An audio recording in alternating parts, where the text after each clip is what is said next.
Bonjour, bienvenue et de retour sur la chaîne YouTube Nico Quintet Prono. Après ce beau week-end où je vous ai livré 2 quartés plus avec les 2 gros outsiders avec Cash Bank BJ surtout samedi à 45 contre 1 et des colorations qu'il ne fallait pas oublier.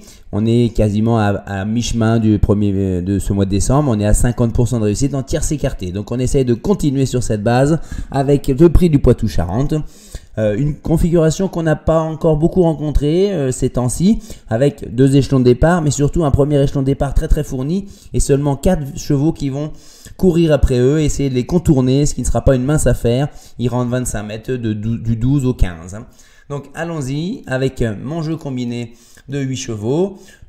Et pour jouer en gagnant, je joue Flamme Vive. La jument de Franck Leblanc vient de montrer une très belle fin de course dans son dernier quintet plus. Là, elle a tout pour plaire sur ce parcours-là.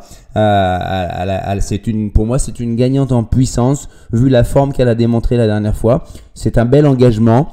Elle part en tête, elle va être cachée. Et je pense que peu de chevaux seront capables de la suivre dans les 500 derniers mètres. Ensuite, on y va avec Faubourg. Il est tout simplement irréprochable sur l'année 2022. C'est une valeur sûre. On est sur le parcours de... Il court pas beaucoup à Vincennes, grande piste. Il a 5 sur 6 sur les 2700 et plus de la grande piste. Donc, il est confirmé sur ce parcours-là. Il pourrait gagner aussi. Il pourrait gagner aussi parce que c'est avec Pierre-Yves Verva, c'est vraiment un tandem de vainqueurs. Ensuite... on enchaîne, alors là c'est mon premier outsider, il est assez insaisissable le Bijon, El Santo au fort, disqualifié en se précipitant au départ, 6ème en étant malheureux dans le parcours, venant de loin, finir comme un boulet de canon. Un jour ça va passer, mais on est à l'abri de rien, donc faut pas l'oublier quoi à chaque fois. Donc je l'ai mis très haut parce qu'il a le potentiel pour être parmi les meilleurs. Là il est peut-être mieux maintenant avec l'âge en étant caché, mais il y a peu de chevaux qui vont prendre leurs responsabilités là, donc il pourrait prendre la tête, attention, et là il pourrait aller loin.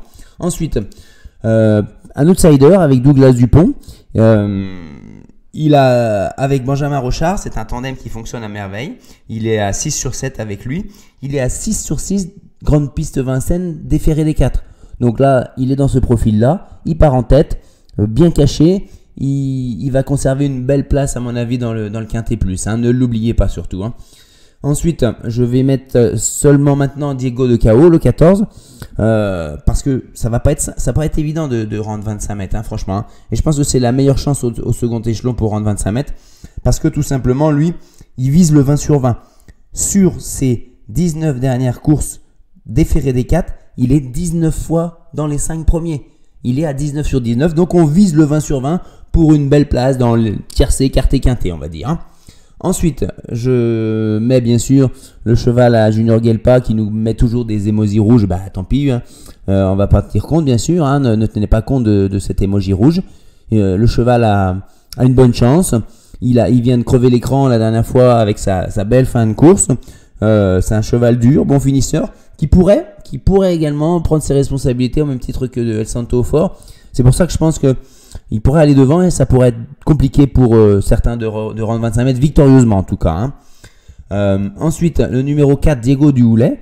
Je vois pas pourquoi on l'éliminerait, mais soit on s'appuie sur ses piètres performances grande piste, 2700 et plus sur ses parcours de tenue, où il a un raccord d'une 14-3, c'est sûr que ça suffira pas du tout, et il est à 1 sur 6 sur ces parcours-là. Ou alors on prend le fait que déféré des 4, tout parcours, il est à 11 sur 15. Donc Sébastien Ernaud le connaît bien. La famille Verva vient avec des ambitions. C'est un bon débouleur derrière dans les aires de départ à la volte. Je pense que s'il se place, s'il passe bien la montée, il sera à l'arrivée. Voilà, tout simplement. Ensuite, le 12, j'ai choisi ce cheval-là pour finir, 55 Bond. Je sais, c'est pas dans mes habitudes de rejoindre un cheval qui fait une rentrée de 3 mois, quasiment 2 mois et demi. Mais c'était un petit incident de parcours par une blessure. Ils étaient échappés au paddock, je crois, ou dans les allées de l'écurie. Mais il faut savoir que sur les parcours de Vincennes, 2700 mètres attelés, c'est un 11 sur 11 tout simplement. il fait toutes ses courses.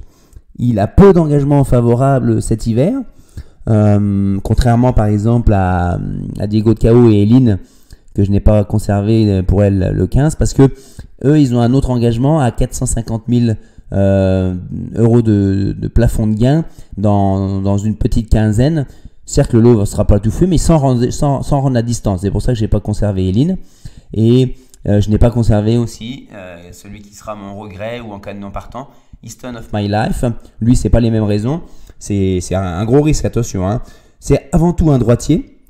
Il a un petit record de 1,14,3 sur le parcours.